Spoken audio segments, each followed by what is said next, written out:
नमस्कार दर्शक बंधु आजर ए भिडियो रे आमे जानिबा नवरात्रि काहेकि पालन करा जाए। नवरात्रि माँ दुर्गा को 9 दिन जाए पूजा करा जाए। तेबे जदि आपण माने एही नवरात्रि पालन करंती निहाती एही भिडियोटी को देखंतु। नवरात्रि काहेकि पालन करा जाए एहाकु नै दुईटी कथा प्रचलित अछि। तेबे चलंतु जानिबा नवरात्रि पालन करिबार प्रथम कथा। कथा अनुसार प्राचीन काल रे महिषासुर नामक एक असुर थिला। बहुत दिन से तपस्या करिवा परे से ब्रह्मदेव को प्रसन्न करथिले। ब्रह्मदेव तांको तपस्या रे प्रसन्न होई तांको वर मागिया पई कहिले। महिषासुर कहिले, हे ब्रह्मदेव, मते एमिति एक वरदान दियंतु, एही तीन लोकरे मते देवता, मानव, मनुष्य, दानव, राक्षस, पशुपक्षी केही मध्य मारी पारिबे नाही। ब्रह्मदेव कहिले, तथास्तु। ब्रह्मदेव वरदान देई चालीगले। महिषासुर वरदान पाई तीन लोकरे हाहाकार मचाई देले।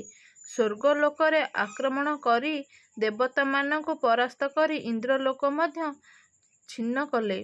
सबु देवादेवी मिसिकरी त्रिदेवଙ୍କ पाखକୁ ଆସିଲେ ଆଉ ଏହାର ପ୍ରତିକାର ପାଇଁ କହିଲେ। ଏହା ପରେ ତ୍ରିଦେବ ତାଙ୍କର ସମସ୍ତ ଶକ୍ତିକୁ ଗୋଟିଏ ଜାଗାରେ ଏକତ୍ରିତ କଲେ ଓ ସେଠାରେ ଏକ ସୁନ୍ଦର ଦେବୀଙ୍କର ଆବିର୍ଭାବ ହେଲା। ସେହି ଦେବୀଙ୍କର ନାମ ଦେଲେ ମା ଦୁର୍ଗା।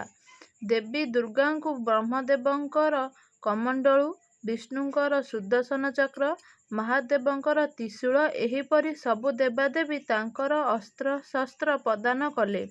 ସବୁ ଅସ୍ତ୍ର ଶସ୍ତ୍ରକୁ ଧାରଣ କରି महिषासुର ସହ ଯୁଦ୍ଧ କରିବା ପାଇଁ ସେଠାରୁ ଚାଲିଗଲେ ମା ଦୁର୍ଗା। महिषासୁରକୁ ମଧ୍ୟ ଦେବୀ ଦୁର୍ଗାଙ୍କର ସୁନ୍ଦରତା ବିଷୟରେ ଜଣା ପଡ଼ିଲା। ସେ ମା ଦୁର୍ଗାଙ୍କୁ ଦେଖିବା ପାଇଁ ତାଙ୍କୁ ଖୋଜିବାକୁ ଲାଗିଲେ। महिषासुର ଯେମିତି ମା ଦୁର୍ଗାଙ୍କୁ ଦେଖିଲା ସେ ତାଙ୍କ ରୂପରେ ମୋହିତ ହୋଇଗଲା। ସେ ଦୁର୍ଗାଙ୍କୁ ବିବାହ କରିବା ପାଇଁ ପ୍ରସ୍ତାବ ଦେଲେ। ମା ଦୁର୍ଗା କହିଲେ, ଯଦି ତୁମେ ମୋତେ ଯୁଦ୍ଧରେ ପରାସ୍ତ କରିଦେବ ତେବେ ମୁଁ ତୁମକୁ ବିବାହ କରିବି। ଏହା ପରେ महिषासुର ମା ଦୁର୍ଗାଙ୍କ ଭିତରେ ଯୁଦ୍ଧ ଆରମ୍ଭ ହୋଇଗଲା। 10 ଦିନ ଯାଏଁ महिषासुର ଓ ଦେବୀ ଦୁର୍ଗାଙ୍କ ଭିତରେ ଜୋରଦାର ଯୁଦ୍ଧ ଚାଲିଲା। ଏହା ପରେ ଅନ୍ତରେ 10ମ ଦିନରେ ଦେବୀ ଦୁର୍ଗା महिषासुରର ବଧ କରିଥିଲେ। ଏ ତିନି ଲୋକକୁ महिषासुର କବଳରୁ ରକ୍ଷା କରିଥିଲେ। ପ୍ରସନ୍ନ ହୋଇ ସବୁ ଦେବାଦେବୀ ମାଙ୍କର ଜୟ ଜୟକାର କରିବାକୁ ଲାଗିଲେ। ସେବେଠାରୁ ମା ଦୁର୍ଗା ମହିଷାମର୍ଦିନୀ ନାମରେ ଜଣାଗଲେ। ଆଉ ଏହି ଦିବସକୁ ବିଜୟା ଦଶମୀ ନାମରେ ଜଣାଗଲା।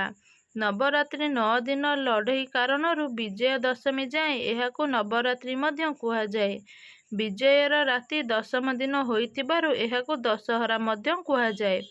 ଦର୍ଶକ ବନ୍ଧୁ, ପ୍ରଥମ କଥା ତ ଶୁଣିଲେ, ଏଥର ଦ୍ୱିତୀୟ କଥା ଜାଣିବା। ରାମାୟଣ ସମୟର କଥା। ପ୍ରଭୁ ରାମଚନ୍ଦ୍ର ରାବଣ ସହିତ ଯୁଦ୍ଧ କରିବା ପାଇଁ ପ୍ରସ୍ତୁତ ହେଉଥାନ୍ତି।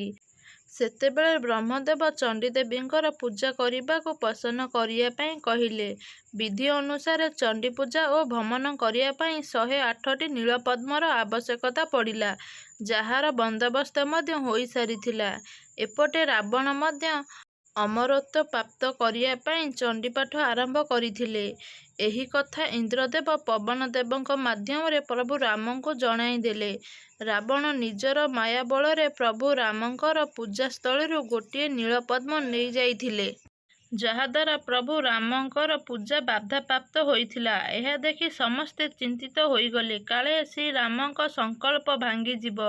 ସମସ୍ତେ ଡରିବାକୁ ଲାଗିଲେ, କାଳେ ମା ଦୁର୍ଗା କ୍ରୋଧିତ ହୋଇଯିବେ। ଏହି ସମୟରେ ପ୍ରଭୁ ରାମଙ୍କର ମନେ ପଡ଼ିଲା, ତାଙ୍କୁ କମଳ ନୟନ ଓ ନବକାଞ୍ଚ ଲୋଚନ ବୋଲି ତାଙ୍କୁ କୁହାଯାଏ। ସେ ତାଙ୍କର ଗୋଟିଏ ଆଖିକୁ ମାଙ୍କ ପାଖରେ ସମର୍ପଣ କରିବେ ବୋଲି ଭାବିଲେ। ଶ୍ରୀରାମ ଏମିତି ତାଙ୍କର ଗୋଟିଏ ଆଖିକୁ ବାହାର କରିବା ପାଇଁ ଭାବିଲେ।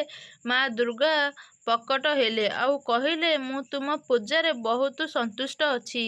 ମୁଁ ତୁମକୁ ବିଜୟର ଆଶୀର୍ବାଦ ଦେଉଛି। ସେପଟେ ରାବଣ ପୂଜା ସମୟରେ ହନୁମାନ ଗୋଟିଏ ଛୋଟ ବାଳକ ରୂପରେ ସେଠାରେ ପହଞ୍ଚିଲେ ଓ ପୂଜାରେ ଅନ୍ୟ ବ୍ରାହ୍ମଣଙ୍କ ସହ ପୂଜାରେ ସେଠାରେ ବସିଗଲେ। ପୂଜାରେ ବୋଲା ଯାଉଥିବା ଶ୍ଲୋକ, ଜୟ ଦେବୀ ହରିଣୀ ବଦଳରେ କରିଣୀ ଉଚ୍ଚାରଣ କରିଦେଇଥିଲେ। ହରିଣୀର ଅର୍ଥ ହେଉଛି ଭକ୍ତର ଦୁଃଖ ହରଣ କରିବା ଓ କରିଣୀର ଅର୍ଥ ହେଉଛି ଭକ୍ତଙ୍କୁ କଷ୍ଟ ଦେବା।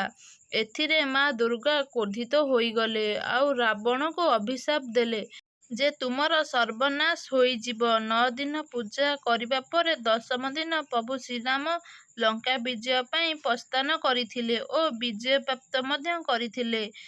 ସେବେଠାରୁ ଅସତ୍ୟ ଉପରେ ସତ୍ୟର ଓ ଅଧର୍ମ ଉପରେ ଧର୍ମର ପର୍ବ ଦଶହରା ମନାଇଥିଲେ।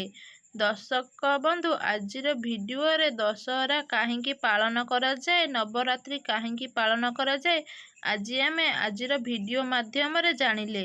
ତେବେ ଯଦି ଆଜିର ଭିଡ଼ିଓଟି ଆପଣମାନଙ୍କୁ ଭଲ ଲାଗିଥାଏ, କମେଣ୍ଟ ମାଧ୍ୟମରେ ଆପଣମାନଙ୍କର ମତାମତ ଜଣାଇବା ପାଇଁ ଭୁଲିବେନି। ଭିଡ଼ିଓଟି ଭଲ ଲାଗିଥିଲେ ଜୟ ମା ଦୁର୍ଗା ନିହାତି ଲେଖନ୍ତୁ। ଭିଡ଼ିଓଟିକୁ ଲାଇକ୍ କରନ୍ତୁ, ସେୟାର କରନ୍ତୁ। ଯଦି ଚ୍ୟାନେଲରେ ନୂଆ ଅଛନ୍ତି ଚ୍ୟାନେଲଟିକୁ ସବସ୍କ୍ରାଇବ୍ କରନ୍ତୁ। ରହୁଛି ନମସ୍କାର, ଜୟ ଜଗନ୍ନାଥ। ପୁଣି ଦେଖା ହେବ ଏକ ସୁନ୍ଦର ଭିଡ଼ିଓ ସହିତ।